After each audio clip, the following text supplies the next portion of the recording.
ਵੈਂਟੂ ਜੀ, ਸਭ ਤੋਂ ਪਹਿਲਾਂ ਰੁੱਖ ਆਪਾਂ ਭਲਵਾਨਾਂ ਵਾਲੇ ਮੁੱਦੇ ਦਾ ਹੀ ਕਰ ਲਈਏ। ਭਲਵਾਨਾਂ ਵਾਲੇ ਮੁੱਦੇ 'ਚ ਅੱਜ ਸਾਰਿਆਂ ਨੂੰ ਹੈਰਾਨ ਕਰਤਾ ਜਦੋਂ ਖਬਰ ਫਲੈਸ਼ ਹੋਈ, ਪਰ ਬਾਅਦ 'ਚੋਂ ਇਹਦਾ ਖੰਡਨ ਕਰ ਦਿੱਤਾ ਗਿਆ। ਕਹਿੰਦੇ ਧਰਨਾ ਦੇਣ ਵਾਲੀ ਭਲਵਾਨ ਪਹੁੰਚੀ ਬ੍ਰਿਜ ਭੂਸ਼ਣ ਦੇ ਘਰ।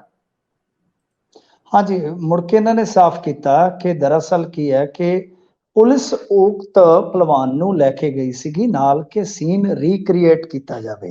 जी ठीक है ना जी।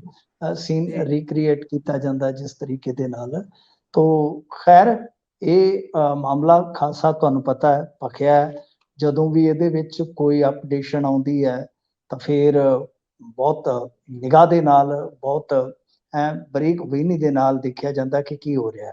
सो अज जो रैसलिंग फैडरेशन का साबका प्रधान आ बृज भूषण ते जिहड़ा इस पवाड़े की कह लो कि जड़ आ, ਉਹਦੇ ਘਰ ਜਦੋਂ ਪੁਲਿਸ ਪਹੁੰਚੀ ਤਾਂ ਲਾਲਾ ਲਾਲਾ ਹੋ ਗਈ ਬਈ ਔਰਤ ਤੇ ਜਿਹੜੀ ਹੈਗੀ ਆ ਭਲਵਾਨ ਉਹ ਤੇ ਕਿਤੇ जी ਲੱਗਦਾ ਆ ਕਿ ਸਮਝੌਤਾ ਕਰਨ ਗਈ ਚਲੀਏ। ਫਿਰ ਇਹਨਾਂ ਨੇ ਖੰਡਨ ਕੀਤਾ ਕਿ ਇਹ ਸਿਰਫ ਤੇ ਸਿਰਫ ਝੂਠਾ ਇੱਕ ਨੈਰੇਟਿਵ ਘੜਿਆ ਜਾਂਦਾ ਸਾਡੇ ਖਿਲਾਫ, ਹੋਰ ਕੋਈ ਗੱਲ ਨਹੀਂ ਹੈ।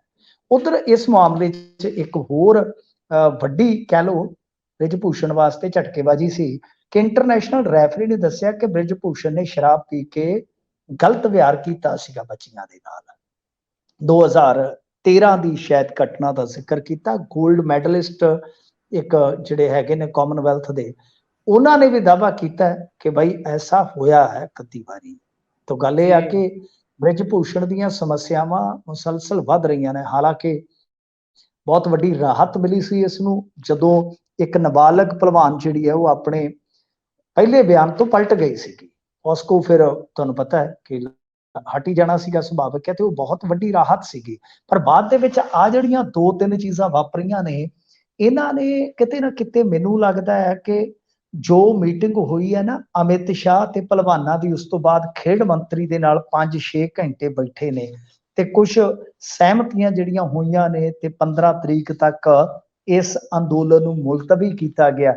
ਮੈਨੂੰ ਲੱਗਦਾ ਹੈ ਕਿ ਬ੍ਰਿਜ ਭੂਸ਼ਣ ਦੀ ਬਲੀ ਲੈ ਲੈਣਗੇ ਭਾਜਪਾ ਵਾਲੇ, ਕਿਉਂਕਿ ਦੇਖੋ ਗੱਲ ਇਹ ਹੈ ਕਿ ਬ੍ਰਿਜ ਭੂਸ਼ਣ ਦਾ ਅਸਰ ਜਿਹੜਾ ਹੈ ਉਹ ਯੁੱਧਿਆ ਏਰੀਏ 'ਚ ਤਾਂ ਹੈਗਾ, ਨੋ ਡਾਊਟ ਹੈ। ਯਾਨੀ ਇੱਕ ਦੋ ਹਲਕਿਆਂ 'ਚ ਪੂਰਾ ਜਾਂ ਰਾਜਪੂਤ ਕਮਿਊਨਿਟੀ ਉਹਦੇ ਨਾਲ ਖਲੋ ਜਾਂਦੀ ਹੈ, ਕਿਉਂਕਿ ਮਸਲਾ ਰਾਜਪੂਤ ਵਰਸਸ ਜਾਟ ਵੀ ਬਣਦਾ ਹੈ। ਪਰ ਤੁਹਾਨੂੰ ਪਤਾ ਹੈ ਕਿ ਬੇਸ਼ੱਕ ਰਾਜਪੂਤ ਵਰਸਸ ਜੱਟ ਮਤਲਬ ਕਿ ਆਪਾਂ ਕਹਿ ਸਕਦੇ ਹਾਂ ਕਿ ਹਰਿਆਣਾ ਤੇ ਕੁਝ ਹਿੱਸਾ ਯੂਪੀ ਦਾ, ਪਰੰਤੂ ਇਹ ਸਾਰੇ ਦੇਸ਼ ਦੇ ਵਿੱਚ ਜਿਸ ਤਰ੍ਹਾਂ ਖਬਰ ਜਾਂਦੀ ਹੈ ਤੇ ਬੜੀ ਨੈਗੇਟਿਵ ਇੰਪੈਕਟ ਵਾਲੀ ਖਬਰ ਆ। ਦੇਖੋ ਦੋਸ਼ੀ ਕੌਣ ਆ, ਉਹਦੇ ਕਿੰਨੇ ਦੋਸ਼ ਆ, ਜਦੋਂ ਸਾਰਾ ਕੁਝ ਸਾਬਤ ਹੋ ਜਾਏਗਾ ਉਹ ਉਦੋਂ ਤਦ ਦੀਆਂ ਗੱਲਾਂ ਨੇ। ਪਰ ਤੁਹਾਨੂੰ ਪਤਾ ਰਾਜਨੀਤੀ 'ਚ ਇਹ ਚੀਜ਼ਾਂ ਬਾਅਦ 'ਚ ਵੇਖੀਆਂ ਜਾਂਦੀਆਂ, ਮੌਕੇ ਤੇ ਕਿਹਦਾ ਨੁਕਸਾਨ ਕਿੰਨਾ ਹੋ ਰਿਹਾ ਇਹ ਚੀਜ਼ ਵਿਚਾਰਨ ਵਾਲੀ ਹੁੰਦੀ ਆ।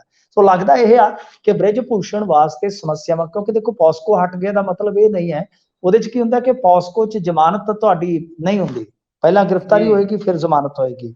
ਤਾਂ ਦੂਜਿਆਂ 'ਚ ਕੀ ਹੁੰਦਾ ਹੈ ਕਿ ਗ੍ਰਿਫਤਾਰੀ ਤੋਂ ਬਚ ਜਾਏਗਾ, ਗ੍ਰਿਫਤਾਰੀ ਤੋਂ ਬਚ ਜਾਏਗਾ, ਪਰ ਹੋ ਸਕਦਾ ਹੈ ਕਿ ਗਾਂ ਟ੍ਰਾਇਲ ਚੱਲ ਜਾਵੇ, ਉਹਨੂੰ ਜ਼ਮਾਨਤਾਂ ਲੈਣੀਆਂ ਪੈਣ। ਜੇ ਕਿਤੇ ਜ਼ਮਾਨਤ ਅੜ ਗਈ ਤਾਂ ਫਿਰ ਉਹਨੂੰ ਅੰਦਰ ਜਾਣਾ ਪਏਗਾ। ਸੋ ਇਸ ਕਰਕੇ ਮੈਨੂੰ ਲੱਗਦਾ ਹੈ ਕਿ ਭਾਜਪਾ ਨੇ ਥੋੜਾ ਭਲਵਾਨਾਂ ਨੂੰ ਸਹਿਮਤ ਕਰਕੇ ਇਸ ਪਾਸੇ ਨੂੰ ਕਦਮ ਜ਼ਰੂਰ ਵਧਾਇਆ ਕਿ ਸਾਡੇ ਖਿਲਾਫ ਨੈਗੇਟਿਵਿਟੀ ਜਿਹੜੀ ਆ ਉਹ ਰੁਕੇ, ਕਿਉਂਕਿ ਖਬਰਾਂ ਜੋ ਮਰਜ਼ੀ ਹੈ ਜਿੰਨਾ ਮਰਜ਼ੀ ਮੀਡੀਆ ਪੱਖਦਾਰ ਹੋਵੇ, ਤੁਹਾਨੂੰ ਪਤਾ ਜਦੋਂ ਇਸ ਤਰ੍ਹਾਂ ਦੇ ਮਸਲੇ ਹਾਈ ਪ੍ਰੋਫਾਈਲ ਬਣਦੇ ਆ ਤਾਂ ਫਿਰ ਕਵਰੇਜ ਹੁੰਦੀ ਹੈ जी ਆਜ਼ਾਦ ਮੀਡੀਆ ਆਪਣੇ ਪੱਧਰ ਤੇ ਆਲੋਚਨਾ ਕਰਦਾ। ਸੋ ਇਸ ਕਰਕੇ ਮੈਨੂੰ ਲੱਗਦਾ ਕਿ ਆਉਣ ਵਾਲੇ ਦਿਨ ਜਿਹੜੇ ਆ ਉਹ ਇਸ ਮਾਮਲੇ 'ਚ ਕਾਫੀ ਕ੍ਰੂਸ਼ਲ ਰਹਿਣ ਵਾਲੇ।